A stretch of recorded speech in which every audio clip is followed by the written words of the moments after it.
Eu sou o Henrique, eu estou fazendo a apresentação sobre a síntese de voz utilizando vocoders para a matéria de processamento digital de sinais, ou processamento de sinais digitais, da UFMG 2021/1. Então, vamos começar com os conceitos básicos. A voz humana, ela tem dois instrumentos principais que que formam todos os sons que você gera. Tem as cavidades da boca e da garganta, que vão ser cavidades de ressonância, e vai ter as cordas vocais, que são que produzem o som de verdade. Cada região é uma cavidade de ressonância, igual eu tinha mencionado, e ela pode ser ajustada individualmente, quando você mexe a língua por dentro da sua boca, e a garganta, dependendo de como você está pronunciando, como você mexe o pescoço. Aqui, por exemplo, nessa figura da direita, você tem uns exemplos aqui de como que a posição da língua vai afetar o som que você está gerando. Tipo, head, que é a primeira palavra, a sua língua fica no topo do céu da boca. Ou head, quando você coloca a língua lá embaixo. Então, essas duas regiões de ressonância, elas vão dar picos no espectro que a gente vai chamar de formantes, que é o formante 1 e o formante 2. Esse link aqui, eu já tentei, eu não consegui abrir ele direto no mobile aqui, mas se vocês abrirem, ele é interessante porque você consegue... Aqui não vai funcionar, né? Mas só que aqui você consegue fazer uma emulação dessas duas cavidades. Você tem a garganta, a cavidade oral, você tem até a cavidade nasal também, que vai dar uns sons diferentes, e os lábios que vão ter efeitos fricativos, como P, M, F, esse tipo de som que são gerados nos lábios. Beleza, voltando para a apresentação aqui. E a síntese de voz, ela pode ser feita passando um sinal portador, né, a gente vai chamar ele de portador, através de filtros que emulam as duas ou mais cavidades de ressonância. Quando você só emula duas, você consegue fazer com facilidade aí as vogais, mas só que quanto mais filtros, quanto mais faixas que você tem esses filtros, mais fiel ao sinal original que a saída vai ser. Isso aqui, esse diagrama, ele é basicamente como é que funciona um vocoder completo.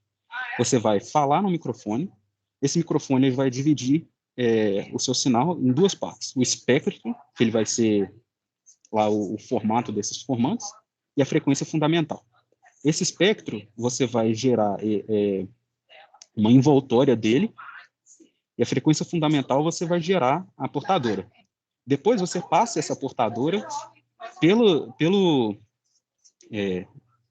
envoltória desse espectro, e você vai ter a formação da frase.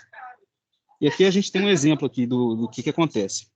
Imagina aqui, ó, esse sinal tudo bagunçado não, tudo oscilante aqui, é o sinal original. Se você pega a envoltória dele, imagina isso aqui sendo um negócio com infinitos filtros, então você tem uma envoltória de resolução máxima, você consegue ver, tem um pico aqui, depois um outro pico logo depois, opa, eu passei de imagem. Enfim, você tem um segundo pico aqui na casa de 40 Hz, depois um terceiro em 60, depois um quarto aqui na casa dos 90. Então, se você coloca filtros exatamente nessa parte, você consegue pegar mais ou menos a amplitude de cada um desses picos, que seria mais ou menos essa segunda figura B aqui. Se você passar um outro sinal que tenha muitos harmônicos, né, que ele vai preencher o espectro, por essa sequência de filtros e somar eles de novo, você vai conseguir emular o sinal que gerou esse segundo espectro. Então, vamos lá. A síntese também pode ser feita 100% artificial. Como a gente viu no último slide, ela tem... a pessoa estava falando no microfone. Mas como é que seria a síntese 100% artificial? Ao invés de você pegar os formantes, a frequência fundamental, a partir de um áudio gravado, você vai fazer ele do zero, escolhendo formantes que são referentes a uma vogal, a algum som que você quer fazer, e você vai gerar uma onda portadora arbitrária e você vai passar ela através desses filtros. Ela tem que ter muitos harmônicos, igual eu falei, porque ela tem que preencher aquele espectro. Porque se você pegar uma onda que está fora do espectro, vamos voltar aqui rapidinho. Se você pegar uma onda que vai ficar aqui entre o F1 e o F2, ela ia ter uma amplitude muito baixa. Tipo, se fosse só um seno, Você só ia ter um seno baixo aqui. Se você tem só um seno aqui, ela só ia ser basicamente a frequência F1. Então você tem que ter um sinal que quando você coloca ela dentro desses filtros, ela vai sofrer a ação de todos os filtros. Essa síntese 100% artificial, ela também é conhecida como Voder, que é uma simplificação do vocoder. E apesar de ela ter vindo antes, historicamente falando. Vou passar a próxima aqui.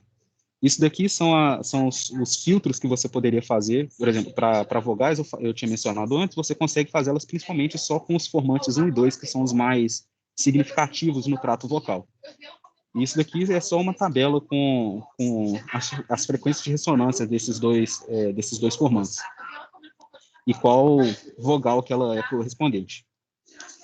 Vamos ver. E a síntese a partir da voz, eu peguei aquele outra tabela que tinha feito e eu fiz um fluxograma aqui que você enxerga como é que ela seria feita em Python. Você tem a captura de um frame do fluxo de áudio, seja tipo, que seria só uma janelinha, né? Pode ser, sei lá, 2048 amostras, vindo do microfone ou então de um arquivo pré-gravado. E você gera um frame também do mesmo comprimento preenchido com a portadora. Você passa cada um deles por um banco de filtros. Os filtros eles têm que ter os filtros do banco de filtros de cima têm que ter as mesmas frequências centrais dos filtros do banco de filtros de baixo. Depois disso, com o sinal que você capturou, você vai retificar e passar ele por um filtro passa baixa para você obter a envoltória dele. Essa envoltória, você vai usar ele, envoltória da saída de cada um desses filtros, você vai usar como um modulador de amplitude da saída dos filtros de baixo. Então, você multiplica cada saída dos filtros pela envoltória correspondente, você soma os sinais de volta e escreve em um arquivo de saída. Essa parte aqui, da captura do frame de áudio, eu tive uns problemas que atrapalharam a implementação, porque eles chegam no programa como uma série de símbolos hexadecimais, e dependendo de como que eles vêm, às vezes eu pegava de um arquivo, às vezes eu pegava do microfone, o processamento deles estava levemente diferente e isso estava embaralhando muito o sinal. Então, eu preferi fazer a síntese 100% artificial, que ela é basicamente o mesmo processo da síntese a partir da voz, só que ela não envolve a captura do som, mas ela ainda vai precisar gerar uma onda portadora, vai ter que pegar os filtros formantes, em vez de eu determinar os filtros formantes a partir do áudio, eu só escolhia eles, eu filtrava o sinal, passava eles pelos filtros, escalonava e somava eles de volta, depois eu gravava num arquivo .wave. E aqui eu tenho alguns exemplos. Esse primeiro aqui, eu usei uma portadora de 77 Hz de dente de serra. Essas são as vogais em ordem que eu fiz. Você vê que as vogais elas estão meio que embaralhadas aqui. Isso era só para eu ter certeza de que eu estava gerando o som e que eu não estava só escutando o que eu queria escutar. Porque se eu estivesse gravando todas na mesma ordem sempre, eu poderia ter um bias aí. Então eu coloquei para na hora de gerar ele embaralhava a ordem delas, só para ter alguma diferença no som, mais detectável também. Então vamos escutar.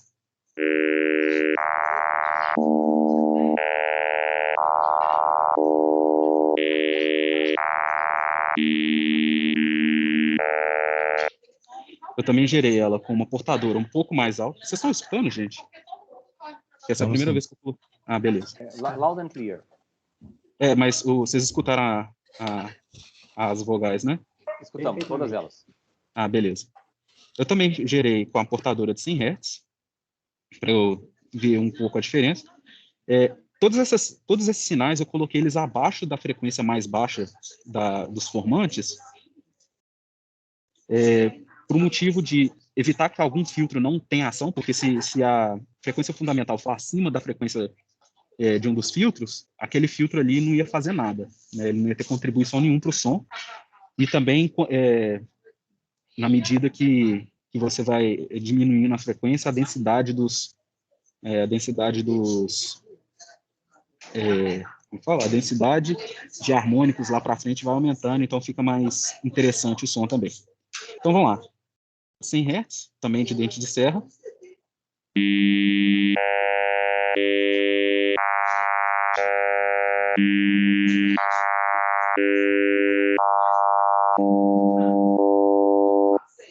e as de mais baixa frequência, 44 Hz, que eu inclusive acho que é o que tem um som mais interessante, mais cheio, né?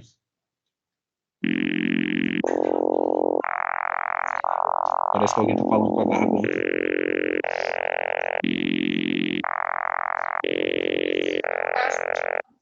E aqui eu também fiz um de novo com a onda de 44 Hz, mas só que com uma onda quadrada, para vocês verem o que vai ser o efeito da quantidade de harmônicos que a onda tem.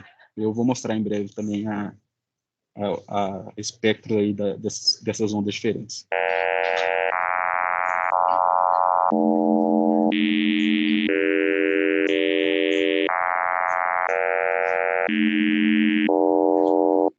Vocês percebem que mesmo elas tendo a mesma frequência fundamental, essa fica bem diferente. Ainda é inteligível, mas só que ela é um pouco menos inteligível do que a dente de serra. Isso é exatamente o conteúdo espectral da onda que você usa como portadora. Você vê, eu nem fiz com o seno e com a onda triangular, inclusive eu fiz, mas eu nem coloquei aqui, porque como vocês veem, o seno, ele claramente é um seno limpo, né? Ele teria só a frequência fundamental, e a onda triangular você tem principalmente a frequência fundamental e alguns harmônicos mais baixos. Quando você passa isso pelos filtros, principalmente nessas frequências baixas, você corta todo o som, você não escuta nada. Você vai ter um arquivo de som mudo, basicamente. A onda quadrada, você já tem os harmônicos mais altos, mas só que você só tem os harmônicos ímpares. E aí você fica com um espectro mais pobre no final. A onda dente de serra, você tem os espectros, você tem os harmônicos mais altos de todos, e você tem todos os harmônicos, tanto os ímpares quanto os pares. Esse espectro bem mais preenchido, você consegue gerar um som muito mais inteligível. Isso daqui é um vídeo dos anos 40, da apresentação do Volder, que é exatamente esse processo que eu fiz. Mas ele é mais preenchido, ele tinha a capacidade de fazer os fricativos, como as letras M, P, ele tinha o chiado, que é a sibilância, tipo a letra S, a letra X, e ele tinha o controle de tom no meio da palavra, mas ele era todo controlado manualmente, as pessoas eram treinadas para mexer com isso. Vou um pouquinho mais para frente. That sounds when Miss Harper makes a simple adjustment in his mechanism. Helen, will you have the voter say, "Greetings, everybody"? Greetings, everybody. Now will you have him repeat that in a high voice? Greetings, everybody. And now in his best bass. Greetings, everybody. When a boy's voice changes, he's never... Isso aqui é só um exemplo, o vídeo é bem mais comprido que isso, mas isso aqui é a apresentação inicial, porque esse Volder foi inventado no Bell Labs, com o Homer Dudley, lá nos anos 30 e tantos, quase os anos 40. Vamos passar aqui para a parte, então vamos falar da história. Aqui foi só um errozinho, o vocoder não foi inventado em 1938, foi o Volder, que é esse aí que era controlado manualmente por Homer Dudley, e ele foi feito como um sintetizador de voz. Mas no final daquele vídeo que eu tinha mostrado no último slide, ele até fala que ele não tem uma aplicação comercial, mas só que pouco tempo depois o projeto evoluiu para o vocoder de canal, que ele faz toda essa síntese a partir da voz que está sendo gravada no microfone, e ele foi utilizado como um codec para diminuir a quantidade de banda que o sinal precisava para ser transmitido. Porque imagina que você já tenha 16 filtros, 16 bandas de filtro, né? E aí, quando você vai transmitir isso, você só precisa transmitir a amplitude da saída desses 16 filtros, né, a envoltória. Então, são 16 números. Você precisa transmitir a informação de fricativo, né? Você está tendo um som de M ou P ali. Você precisa transmitir alguma informação de sibilância e você precisa transmitir a informação do tom da voz, né? A frequência fundamental. Isso aí, no total, ia ser tipo menos de 100 números para cada janela que você captura. Se você fosse mandar o sinal inteiro, se for uma janela de 2048 pontos, assim, é mais de 20 vezes mais dados que você teria que fazer a transmissão. Então, isso aí ajudou muito a diminuir a banda e foi utilizado em guerras, começando aí na Segunda Guerra Mundial, né, que estava mais ou menos nessa época que foi inventado. Ele foi usado bastante até ali no começo dos anos 60, na Guerra do Vietnã, e essa foi a última implementação feita para fins militares, que é esse HY2. E aí também, durante todo esse processo, que foi tipo uns 20 anos, o equipamento diminuiu de ter 4 toneladas para essa última implementação que tinha 40 quilos. E hoje em dia você pode fazer a implementação digital que pesa nada, tipo o peso do seu notebook. Então, mas só que depois que ele parou de ser utilizado na área militar, ele passou a ser usado na área musical. As pessoas encontraram aplicações para ele. Ele começou no comecinho dos anos 70, quando o Moog, essa empresa de instrumentos sintetizadores, fez um instrumento que foi usado na trilha sonora do Laranja Mecânica. E depois disso, a banda ELO, né, Electro Light Orchestra, e o Kraftwerk, nos anos 77 e 78, respectivamente, começaram a usar muito nas músicas deles. E depois, nos anos 90, pelo Daft Punk, que é uma banda que foi muito famosa e terminou só esse ano, em abril desse ano que a banda desbandou. E é interessante também que, na medida que essa tecnologia ficava mais popular na música, as bandas foram incorporando mais essa identidade da dualidade de homem e máquina, de ter a voz humana, mas só que toda robotizada. Cada vez mais as bandas pegavam e colocavam isso como identidade delas. Tipo, essa primeira foto foi a do Elo, essa segunda do Kraftwerk, depois o Daft Punk, que eles nem aparecem em público sem essas máscaras de robô deles. A identidade musical deles é que eles são robôs e eles sempre incorporam essas aplicações de vocoder e sons bem eletrônicos nas músicas deles. Então, tem as aplicações musicais, tem a versão simplificada do vocoder, que chama Talkbox. Em vez de você ter todos os filtros e tal, você tem uma pequena caixa de som que fica anexada a um tubo que o músico pega e coloca na boca. Aí você usa um sintetizador ou algum outro instrumento, pode ser uma guitarra e tal. Você usa isso para gerar a onda portadora. Essa caixa de som vai mandar o som para sua boca através do tubo. Em vez de você ter que emular o seu trato vocal usando filtros, você só usa o seu próprio trato vocal de verdade. Aí o que você está substituindo nessa aplicação desse jeito, você está substituindo só as suas cordas vocais para a geração de som. O efeito é bem interessante.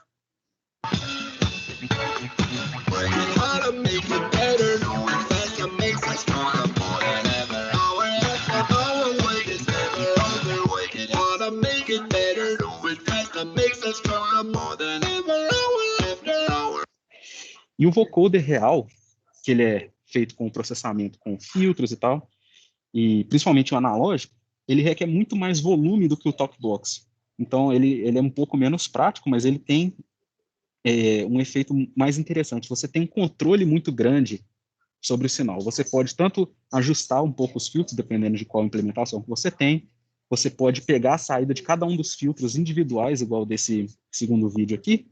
Você vê que ele tem várias saídas de som. Você pode pegar a saída de cada um dos filtros individualmente, tanto quanto o filtro do sinal do analisador, né, quanto o filtro do sintetizador. Você pode pegar e trabalhar com eles do jeito que você quiser.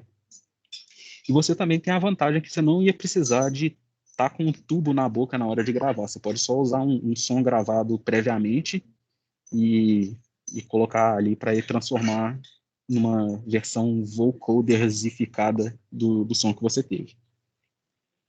E uma curiosidade também, esse vídeo aqui que vai tocar é o cara que ele estava só gravando uma propaganda para vender esse vocoder dele, e ele fez uma musiquinha para gravar e é bem interessante. This is the sample of the Bode vocoder. It sounds relatively close to the Moog vocoder. Here's what it sounds like when we change the keys, creating all sorts of melodies. I changed the pitch from high to low, so everybody can enjoy the show. Isso aqui também é uma coisa que dá para enxergar. Esse equipamento ele tem muitos filtros e a claridade do som fica muito boa. E outra coisa interessante, que eu não fiz ali na síntese, que eu poderia até ter feito, ele vai começar agora a tocar com acordes, ou seja, vai ter mais de... não seria uma onda portadora com uma frequência fundamental. Ele vai colocar um acorde e aí fica soando como se fosse um coro de vozes sincronizadas. This is a vintage analog machine. It sounds impressive and very clean. No vocoder comes even close. As for sound clarity, Bode is the most. Isso daqui era o que eu queria ter chegado no final, mas novamente eu tive problema ali com a captura de dados. Mas eu posso mostrar, o meu programa eu estava fazendo ele para ele ser bem modular. Então, por isso que mesmo tendo problema ali na captura de som do começo, eu consegui fazer a síntese 100% artificial, porque ali eu só pegava os módulos para frente e gerei o sinal com eles. Eu vou mostrar aqui no site. No Git aqui eu tenho o arquivo que eu usei. Esse aqui foi o jeito que eu fiz para gerar aquelas vogais.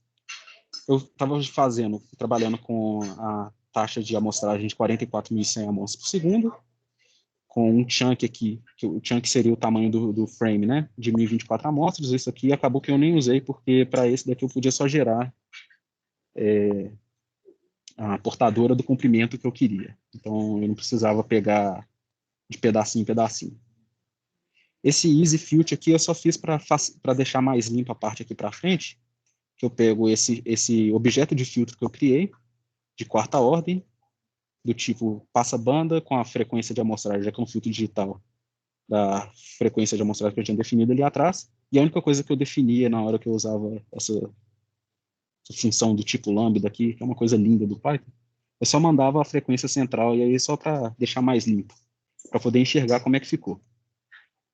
As minhas vogais, eu peguei daquela tabela que eu mostrei no slide, 4 ou 5, se eu não me engano, e eu coloquei as frequências centrais de cada um dos filtros. Eu coloquei que ele vai de meia oitava para baixo até meia oitava para cima, para cada filtro ter uma oitava de largura e centrado nessa frequência.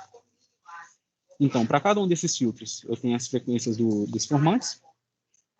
Aqui, nessa linha order, eu gero a ordem que as vogais vão ser geradas.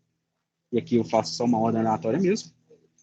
Aqui eu escolhi qual que vai ser o comprimento de qual a duração que vai ser cada vogal. Eu coloquei 1 segundo, para não ficar nem muito grande, nem muito comprido. Eu gero um vetor de tempo, escolho a frequência do sinal, escolho a portadora. Essa sawtooth aqui é aquela função que a gente tinha visto em um dos igualzinho do MATLAB, né, que o Rani até usou lá. E essa largura, esse width, você só trabalha ali qual que vai ser a inclinação de cada um dos lados da dente de serra. Se eu colocasse 0,5, então seria metade do tempo do período dessa dente de serra, seria metade subindo, metade descendo, então só seria uma onda triangular. Com 1, eu tenho a dente de serra perfeita, né, que é 100% do tempo subindo, e depois ela cai imediatamente de volta para baixo. Depois, eu só abri o arquivo, escrevi algumas informações que os arquivos tipo, .wave precisam, que eles têm ali no cabeçalho deles a taxa de amostragem, quantos canais que tem, a largura das amostras, no caso esse aqui que era 16 bits, esse 2 aqui, e também que não era comprimido. Enfim, aí, aqui eu passava esse field sig, isso aqui eu já somava todos os sinais aqui dentro. Primeiro eu transformava em um array e passava a vogal, esse val aqui, para cada uma das vogais na ordem, né? Eu passava formante 1, eu filtrava ele com a função filtr e filtrava a portadora. E depois disso, para cada um dos outros filtros, isso aqui eu fiz desse jeito para eu poder eventualmente tentar colocar mais formantes ali, aquelas vogais. Para cada um dos formantes que sobravam, no caso aqui era só um mais um, né? No caso que eu fiz, para cada um deles ele filtrava o sinal para os formantes e somava de novo. E depois isso aqui é só um escalonamento. Como o sinal vai de -1 a 1, eu escalonei ele para 2 a 15, porque se eu tivesse multiplicado por 2 a 16, ele teria estourado 65.535.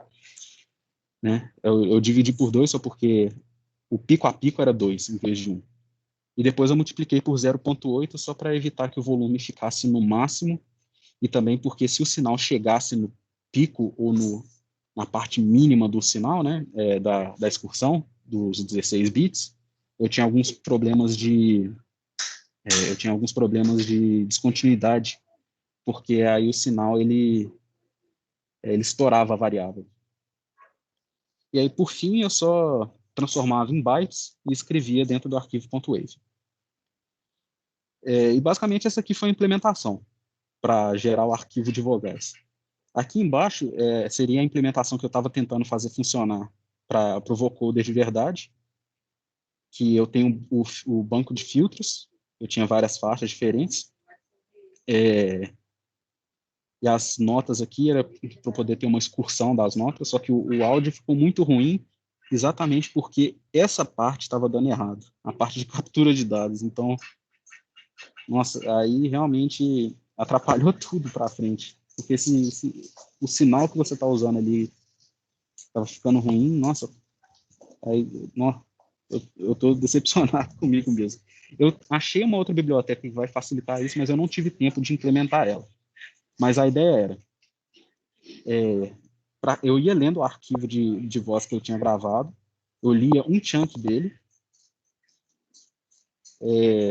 fazia a conversão que eu tinha que fazer para eu conseguir transformar de hexadecimal para número para eu poder trabalhar. Eu filtrava o sinal para cada um dos filtros no meu banco de filtros. Eu filtrava também a portadora. Eu gerava o envelope filtrando o sinal e salvando aqui. E depois eu multiplicava a portadora filtrada pelo envelope. Pela envoltória. Envelope, você tinha mencionado na última aula, que não era legal de falar, não. Eu multiplicava pela envoltória. Enfim, isso daqui era só uns vetores que eu tinha para poder ver o que estava acontecendo com o sinal, e eu estava vendo que estava ficando ruim. Isso aqui era só para poder tentar entender o que estava acontecendo, até que eu identifiquei que era todo esse problema do sinal vir em hexadecimal. Enfim, no final eu pegava o sinal total, que é esse output signal, eu mandava as mesmas informações que precisavam para o cabeçalho e escrevia dentro do arquivo .wave. Essa implementação eu até conseguia gerar um arquivo de som, mas ele ficava muito bagunçado por causa dessa conversão que não estava dando muito certo. Então, se eu conseguir um jeito de ler o arquivo melhor, eu acredito que esse programa vai funcionar. Mas uma outra coisa que eu tinha percebido também com questão ao jeito que eu estava pegando os frames. Eu estava pegando eles sequencialmente. Se eu pegar aqui, deixa eu ver se eu consigo desenhar rapidinho. Porque se eu pegar aqui no tempo, eu estava pegando os frames desse jeito.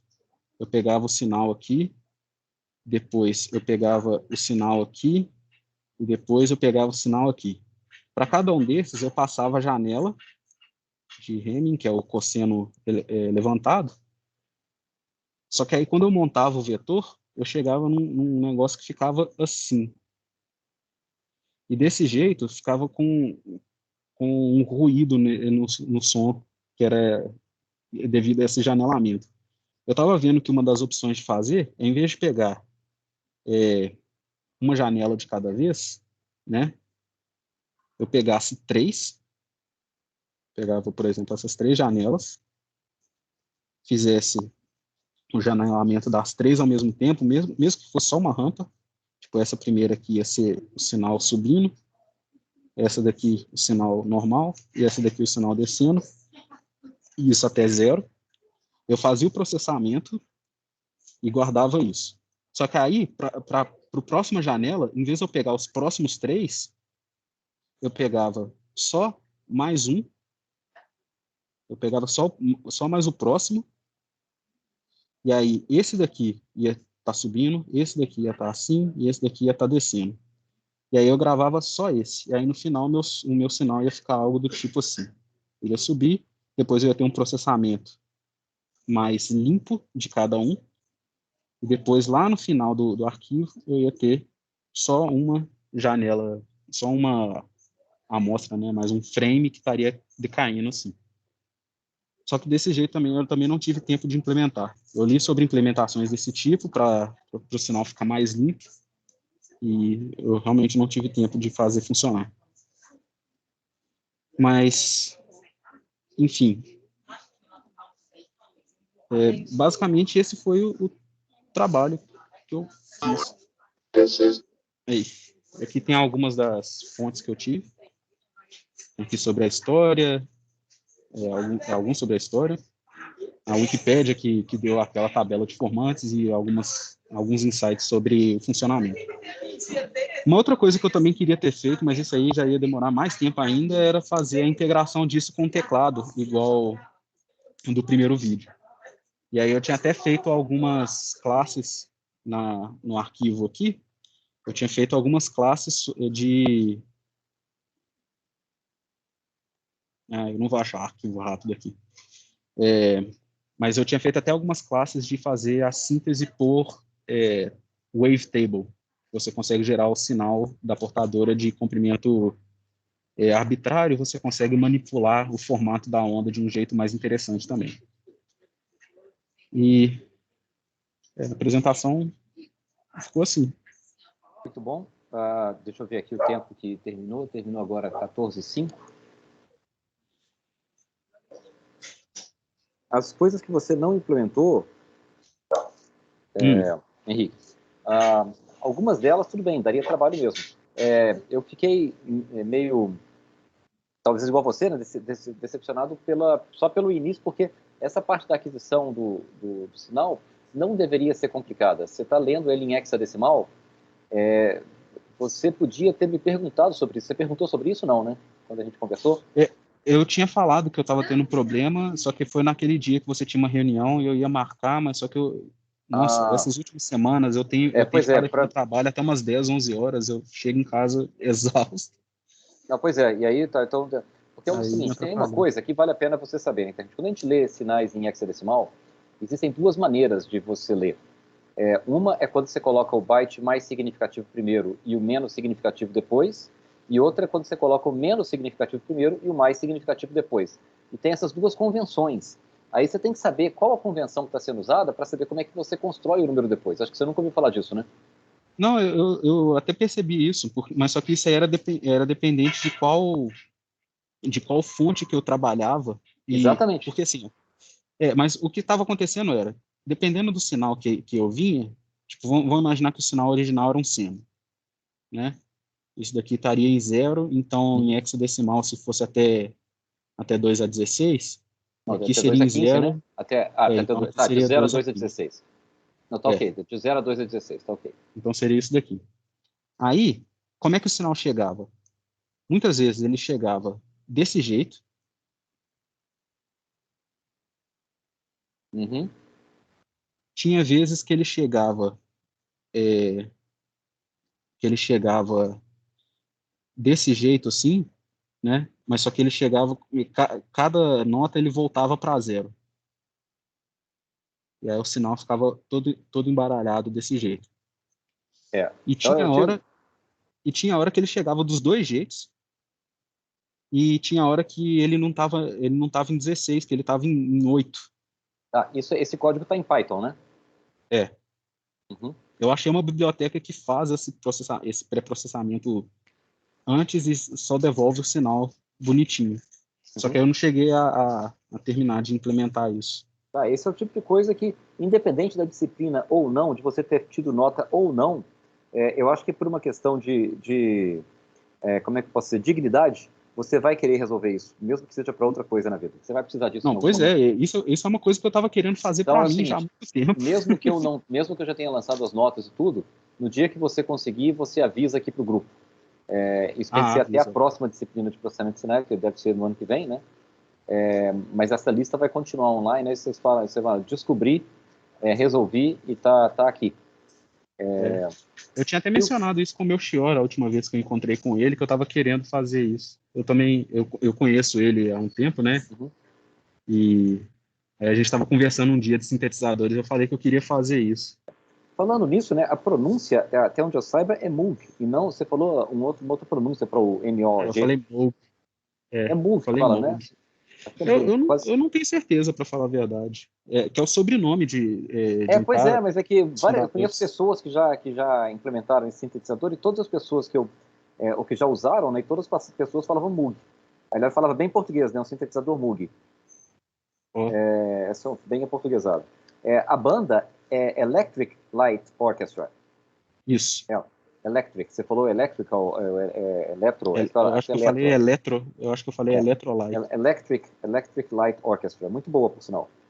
Sim. Eu sou da época do Kraftwerk e da Electric Light Orchestra. O Daft Punk... Eles começaram em 93, o Daft Pois Punk. aí eu já não estava seguindo mais, então eu não conhecia. Foram vocês que me chamaram a atenção para eles e eu fui ver. Uma coisa importante aqui estou fazendo os comentários, tá? Uhum. Eu não sabia foi bom que eu aprendi com você, do uso militar do vocoder, e que foi usado até a Guerra do Vietnã, que a Guerra do Vietnã termina em 1972.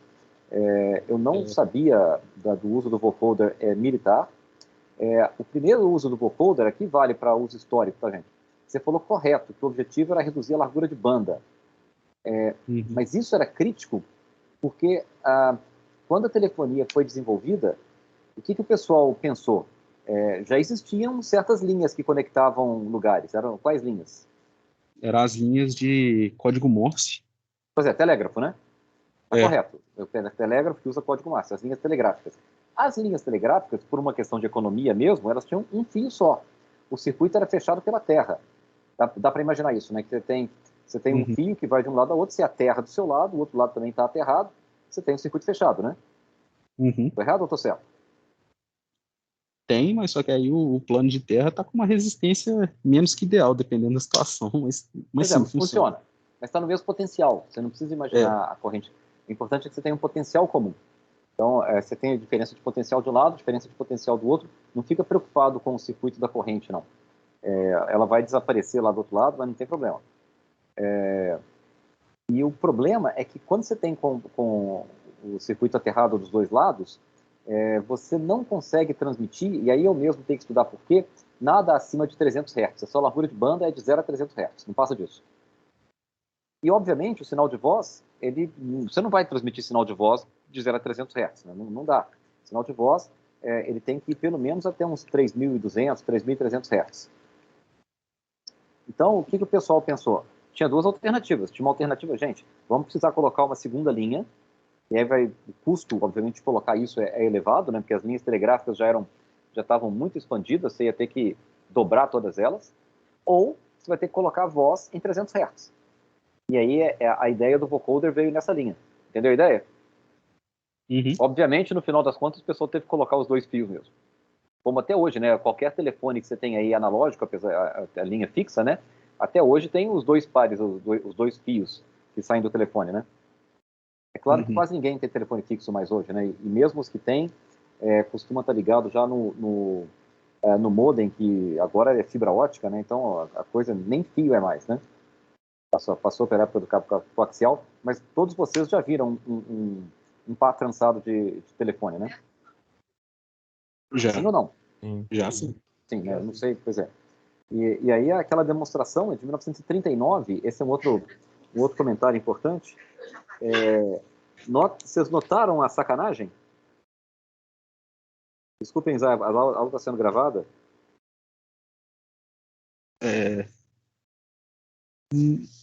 Não muito. Qual a esperteza do cara que está fazendo a demonstração? Nota que é uma demonstração grandiosa, né? Todo mundo lá assistindo, o Bell Labs, que era o laboratório de pesquisa mais famoso do mundo, né? Aí, o que o cara faz? Agora ela vai mostrar o vocoder falando Good evening, Eastern Audience. Sim. Good Isso ajuda afternoon, muito a entender. Good morning. Então, ele já fala o que o vocoder vai falar. Uma vez que você sabe o que vai ser dito, você ouve perfeitamente. Exatamente. Isso, inclusive, foi por isso que eu fiz aquela embaralhação das vogais. Pois é, eu entendi, Pra eu não exatamente. ficar... Eu não tenho esse bias. Aliás, essa é outra coisa que eu falar. Ou você fala bias ou fala viés. Em português é viés com V, V-I-E-S, e em inglês é bias. Ok. Eu anotei isso aqui para te corrigir. Mas entendeu a sacanagem do cara, que é a esperteza do cara, né? E o pessoal não tá... Olha, fala mesmo, direitinho, certinho. Esperto o negócio, né? Uhum. Então, essa coisa eu anotei aqui. Tem uma coisa, eu vou compartilhar minha tela. Eu tinha que fazer mais propaganda, tem que fazer um pouco de comercial também. Tem o site que a gente fez, né? A professora da Letras, a Thaís Cristóforo, que fez comigo. Nós fizemos um site para mostrar a articulação. Tá vendo aqui o trato vocal? O site é fonologia.org. Se você quiser ver como é que é a animação, né? Então, olha lá, ó. Ele mostra para todos os sons que você tem do português, como é que funciona. Eu não sei se tem... O áudio está aqui, não sei se vai dar para vocês ouvirem, porque eu acho que eu não estou compartilhando o áudio. Peraí, voltou para lá, né? Peraí. Antes era animado com flash, depois eles tiveram um problema com flash, que não tem mais flash. Mas quer ver? Consoantes, vamos pegar aqui. Então você quer ver como é que fala um pá, por exemplo. Aí você clica aqui. E se você quiser ouvir... Não, vocês reconhecem esse cara aqui? Você. Sim. Esse aí, vocês ouviram o pá, não? Não escutei, não. Depois vocês vão no site, fonologia.org, tá? Aí tem lá a fonética articulatória, tem todas essas coisas aqui. Ficou legal. A gente gravou isso e ficou muito bom. Tem para todos os sons do português. Eu e a Thaís falando.